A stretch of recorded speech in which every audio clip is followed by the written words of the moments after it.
Hello everyone, welcome back to my channel. আজি আমি এইটো ভিডিঅ'ত আলোচনা কৰিম মানুহৰ পাচন তন্ত্ৰ মানে হিউম্যান ডাইজেষ্টিভ সিস্টেমৰ বিষয়। আমি বহু সংক্ষেপৰ আৰু বহুত ইজিত আমি এইটো বুজিবলৈ চেষ্টা কৰিম। তো তোমালোকে ভিডিঅ'টো লাষ্ট লৈকে থাকিবা আৰু পইণ্ট ওয়াইজ তোমালোকে বুজিবলৈ চেষ্টা কৰিবা। কিবা যদি কোশ্চেন থাকে তেনেহলে তোমালোকে মোক কমেন্ট সেকশনত জনাই দিবা। আমাৰ যেটো পাচন ক্ৰিয়া এই পাচন ক্ৰিয়াটো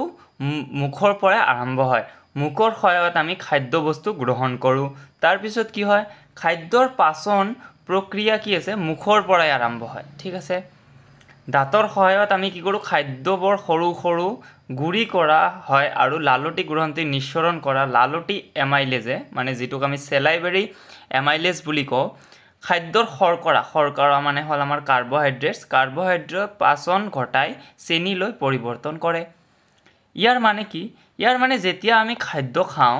খাদ্য খোৱাৰ পিছত আমাৰ কি লালটি গ্ৰন্থিয়ে কিছুমান কি কৰে লালটি এমাইলেজ নিঃসৰণ কৰে।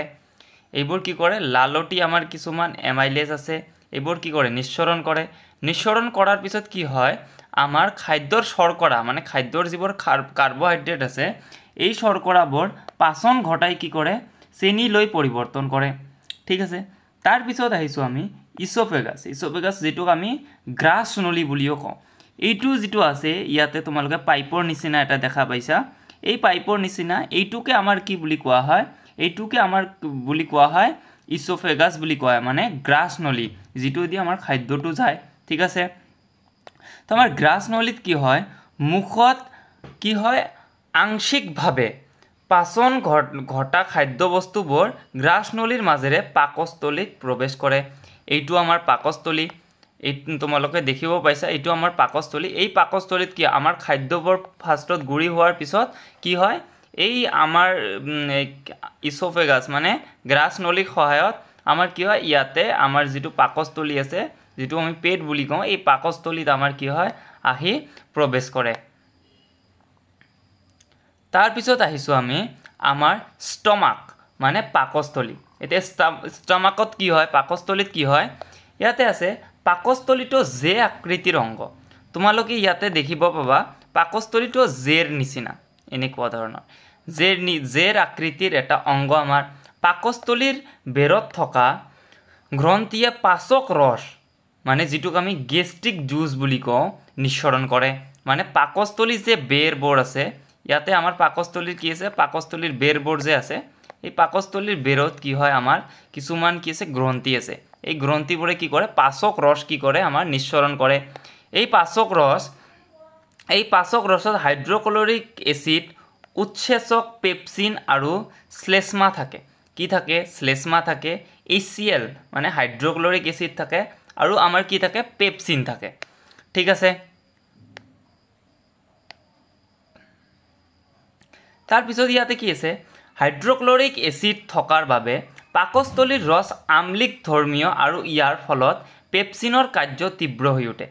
মানে হাইড্ৰক্লৰিক যে এসিডটো আছে আমাৰ হাইড্ৰক্লৰিক এসিড থকাৰ বাবে পাকস্থলীৰ ৰসবোৰ আম্লিক হয়। আম্লিক মানে আৰু এসিডিক বুলি ক'ব পাৰো যেটো আমি এসিড বুলি কওঁ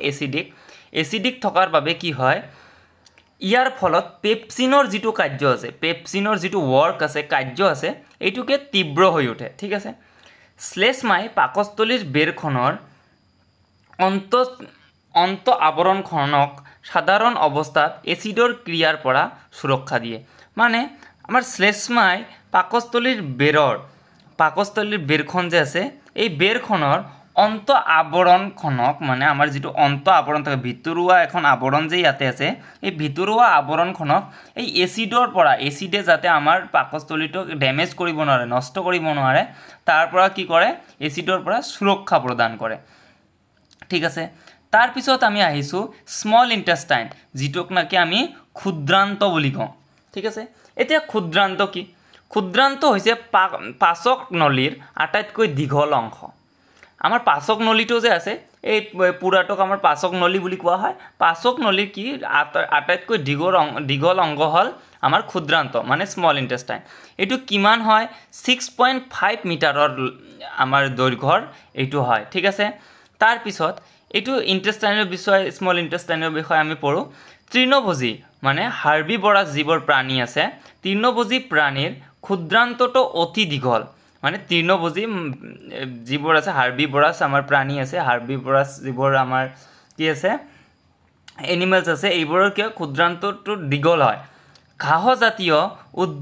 উদ্ভিদত থকা চেলুলোজ পাচন কৰিবৰ বাবে ইহঁতৰ ক্ষুদ্ৰান্তটো দীঘল আৰু পাক খোৱা মানে আমাৰ ঘাঁহবোৰ আমি জানো আমাৰ হাৰ্বিভৰাছ কি হয় ঘাঁহ এইবোৰ খায় ন আমাৰ প্লান্টছবোৰ খায় মানে উদ্ভিদবোৰ খায় তো কি কৰে চেলুলোজ থাকে তাতে এই চেলুলোজবোৰৰ পাচন চেলুলোজবোৰ হজম কৰিবৰ বাবে ইহঁতৰ ক্ষুদ্ৰান্তটো কি হয় আমাৰ দীঘল হয় আৰু পাক খোৱা থাকে ইয়াতে তোমালোকে দেখিব পাক খোৱাৰ নিচিনাকৈ এনেকুৱা আছে তো এইটোৱে কৈছে মাংসভোজী প্ৰাণীৰ ক্ষুদ্ৰান্তটো চুটি কাৰণ মাংসৰ পাচন ক্ৰিয়া সৰল মানে আৰু মাংসভোজী যিবোৰ প্ৰাণী আছে এইবোৰৰ কি ক্ষুদ্ৰান্তবোৰ চুটি হয় কিয়নো মাংসৰ যিটো পাচন ক্ৰিয়া এই পাচন ক্ৰিয়াটো অতি সৰল ঠিক আছে তাৰ পিছত আমি আহিছো ইয়াতে কি দিয়া আছে ইয়াতে দিয়া আছে ক্ষুদ্ৰান্তত যকৃত আৰু অগ্নাশয়ে নিঃসৰণ কৰা পাচক ৰসসমূহ আহি পৰেহি ইয়াতে যকৃত মানে হৈছে আমাৰ লিভাৰ এইটো যে তোমালোকে দেখা পাইছা লিভাৰটো এইটোক যকৃত বুলি কয় আৰু অগ্নাশয় মানে পেনক্ৰিয়াছ তোমালোকে ইয়াতে দেখিব পাইছা জুম কৰি দেখাইছে যে এইটোক আমাৰ পেনক্ৰিয়াছ বুলি কয় নাইবা আমাৰ অগ্নাশয় বুলি কয় অসমীয়াত অগ্নাশয়ে কি কৰে নিঃসৰণ কৰে কিছুমান পাচক ৰস এই পাচক ৰস কি হয় আমাৰ ইয়াত আহি পৰেহি আৰু এই পাচক ৰসত থকা উৎসেচকসমূহে খাদ্যৰ পাচনত সহায় কৰে মানে যিবোৰ খাদ্য আছে এই খাদ্যত আছে আহি আমাৰ কি হয় অগ্নাশয় নিঃসৰণ কৰা যিবোৰ পাচক ৰস আছে এনজাইমছ আছে এইবোৰ আহি কি কৰে এই খাদ্যৰ ওপৰত পৰে আৰু ইহঁতে কি কৰে পাচন ডাইজেষ্ট হোৱাত কি কৰে সহায় কৰে পাচন হোৱাত সহায় কৰে খাদ্যবোৰৰ ঠিক আছে তাৰ পিছত ইয়াত যকৃত মানে লিভাৰ যকৃতে নিঃসৰণ কৰা পিত্ত ৰসে পাকস্থলীৰ পৰা অহা আম্লিক অৰ্ধপাচিত খাদ্যক ক্ষাৰকীয় কৰে যাতে অগ্নাশয়ৰ ৰসৰ উৎসেচকে এইবোৰক ক্ৰিয়া কৰিব পাৰে মানে আমাৰ যকৃত লিভাৰৰ পৰা লিভাৰে কি কৰে কিছুমান পিত্ত ৰস কি কৰে এৰি দিয়ে নিঃসৰণ কৰে আৰু এইবোৰে খাদ্যৰ ওপৰত পৰি খাদ্যটোক কি কৰে আম্লিক কৰে কিয় আম্লিক কৰে আম্লিক মানে আমাৰ কি হ'ল বেসিক কৰে কিয়নো এই যেতিয়া আমাৰ কি কৰিব অগ্নাশয়ে ৰস পেনক্ৰিয়াছে যেতিয়া আমাৰ ৰস নিঃসৰণ কৰিব এনজাইমবোৰ দিব তাতে এনজাইমবোৰে ভালকে কাম কৰিব পাৰে এই খাদ্যবোৰৰ ওপৰত সেই কাৰণে কি কৰে আমাৰ ইয়াক খাদ্যটোক কি কৰে আমাৰ ক্ষাৰকীয় কৰি তোলে তাৰ পিছত ইয়াতে আছে নেক্সট পইণ্ট দিয়া আছে পিত্ত লৱণে ক্ষুদ্ৰান্তৰ খাদ্যাংশৰ বৃহৎ আকাৰৰ চৰ্বি অনুবোৰৰ ওপৰত ক্ৰিয়া কৰি সৰল অনুলৈ ৰূপান্তৰিত কৰে যাতে এইবোৰৰ ওপৰত উৎসেচকে সহজে ক্ৰিয়া কৰিব পাৰে মানে পিত্ত লৱণ যে আছে লিভাৰে যিটো মানে আমাৰ যকৃতে যিটো এৰি দিয়ে এইবোৰ কি কৰে আমাৰ বৃহৎ আকাৰৰ চৰ্বি যিবোৰ থাকে আমাৰ খাদ্যৰ লগত আহে চৰ্বিবোৰ এইবোৰত সৰল অনুলৈ ৰূপান্তৰিত কৰে মানে সৰল অনুলৈ ৰূপান্তৰিত কৰি দিয়ে যাতে আমাৰ কি কৰে আমাৰ অগ্নাশয় মানে পেনক্ৰিয়াছে যিটো আমাৰ এনজাইম দিব মানে আমাৰ ৰসবোৰ কি কৰিব নিঃসৰণ কৰিব যেতিয়া আমাৰ খাদ্যৰ ওপৰত পৰিব এই খাদ্যৰ ওপৰত যাতে ভালকে কাম কৰিব পাৰে ক্ৰিয়া কৰিব পাৰে যাৰ কাৰণে এইটো কি কৰি দিয়ে আমাৰ ক্ষুদ্ৰান্তৰ পিত্ত লৱণে কি কৰি দিয়ে এইটো সৰল কৰি দিয়ে ঠিক আছে তাৰ পিছত আহিছো আমি অগ্নাশয় গ্ৰন্থি যিটোক আমি পেনক্ৰিয়াছ বুলি কওঁ অগ্নাশয় গ্ৰন্থিয়ে নিঃসৰণ কৰা অগ্নাশয় ৰসত থকা অগ্নাশয় এমাইলেজ শৰ্কৰাৰ পাচন ঘটায় মানে আমাৰ অগ্নাশয় গ্ৰন্থি পেনক্ৰিয়াছে যে নিঃসৰণ কৰে অগ্নাশয় ৰস ঠিক আছে পেনক্ৰিয়াছৰ এনজাইম যিবোৰ নিঃসৰণ কৰে এই এনজাইমবোৰ কি কৰে অগ্নাশয় এমাইলেজ যে আছে এইবোৰ শৰ্কৰা মানে কাৰ্বহাইড্ৰেটৰ পাচন ঘটায় শৰ্কৰাবোৰৰ পাচন ঘটায় ট্ৰিপচিনে প্ৰটিন আৰু লাইপেজৰ সৰলীকৃত চৰ্বিৰ পাচন ঘটায় ট্ৰিপচিনে কি কৰে ট্ৰিপচিন এটা আমাৰ কি ট্ৰিপচিন এটা আমাৰ এনজাইম এই ট্ৰিপচিন এনজাইমে কি কৰে আমাৰ প্ৰটিন আৰু লাইপেজক কি কৰে লাইপেজৰ যিবোৰ চৰ্বি আছে চৰ্বিবোৰৰ পাচন মানে ডাইজেষ্ট কৰে এই চৰ্বিবোৰ ঠিক আছে তাৰ পিছত ইয়াতে দিয়া আছে ক্ষুদ্ৰান্তৰ বেৰত থকা সৰু গ্ৰন্থিবোৰে ক্ষুদ্ৰান্ত মানে হৈছে আমাৰ স্মল ইন্টেষ্টাইন সৰু কি কৰে বেৰত থকা সৰু গ্ৰন্থিবোৰে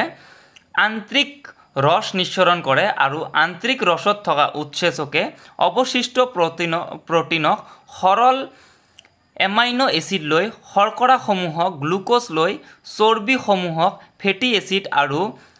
গ্লিচাৰেল লৈ ৰূপান্তৰিত কৰে মানে ইয়াতে কি আছে আমাৰ ক্ষুদ্ৰান্তৰ বেৰত কিছুমান কি আছে সৰু সৰু গ্ৰন্থি আছে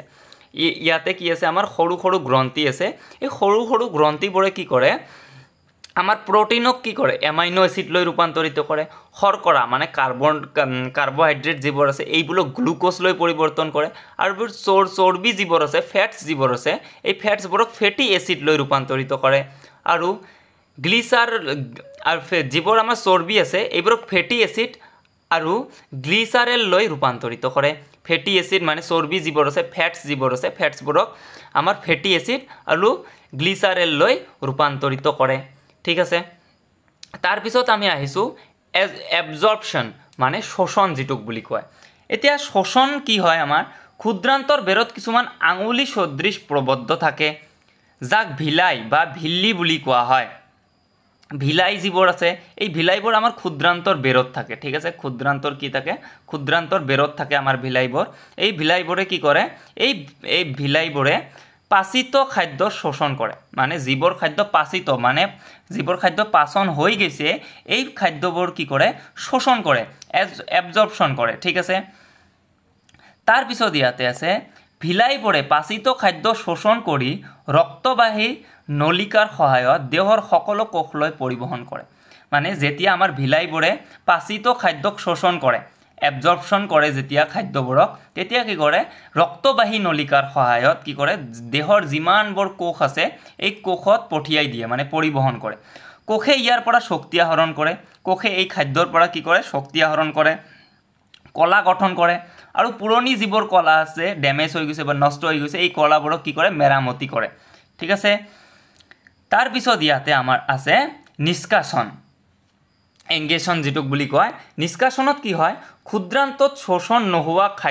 খাদ্যভাগ বৃহতান্ত্ৰলৈ গতি কৰে মানে যিবোৰ আমাৰ ডাইজেষ্ট নহয় মানে পাচন নহয় যিবোৰ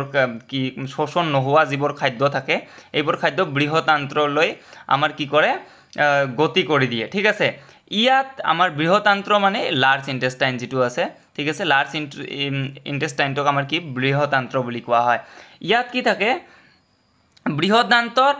কি থাকে ভিলাইবোৰে খাদ্য অংশৰ পৰা অতিৰিক্ত পানী শোষণ কৰে ইয়াত কি কৰে যিবোৰ অতিৰিক্ত পানী থাকে অতিৰিক্ত পানীবোৰ শোষণ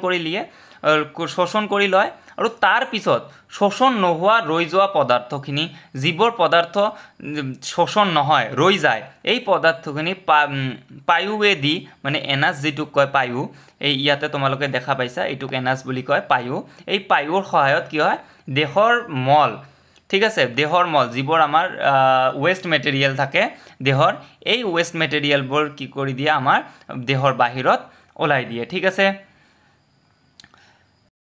মই যদি এইটো ভিডিঅ'ৰ সহায়ত আপোনালোকক কিবা শিকাব পাৰিছো তেনেহলে ভিডিঅ'টো লাইক আৰু চেনেলটো সাবস্ক্ৰাইব কৰি দিব মই আপোনাক লগ পাম নেক্সট এটা টপিকৰ লগত